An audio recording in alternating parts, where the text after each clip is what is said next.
এখানে আমি একটা বড়া বানাবো আজকে চিংড়ি মাছ দিয়ে, ছোট চিংড়ি দিয়ে আর কি, নদীর।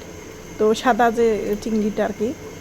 তো এখানে একেবারে ছোট ছোট চিংড়ি মাছগুলো আর আমি পরিষ্কার করে নিছি ধুয়ে।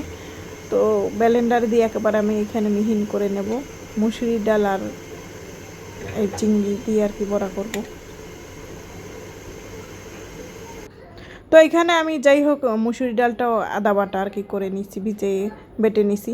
তার ভিতর পেঁয়াজ, কাঁচামরিচ, ধনিয়া পাতা, হলুদ গুঁড়া, মরিচ গুঁড়া, একটু জিরা বাটা, একটু ধনিয়া বাটা, একটু আদা বাটা আর এখানে কর্নফ্লাওয়ার দিয়ে দিছি কিছু পরিমাণ, দিয়ে একসাথে আমি এখানে মাখাই নিচ্ছি।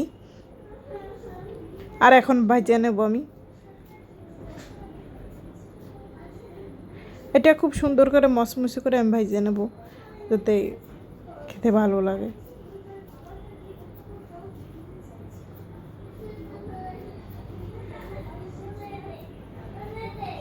প্রায় ভাজা হয়ে গেছে, এখানে এই যে তুলে নিচ্ছি আমি। আর কিছুটা রেখে দিছি, আপনাদের ভাই আসলে আবার তারে আবার ভাইতে দেবো মচমচে করে।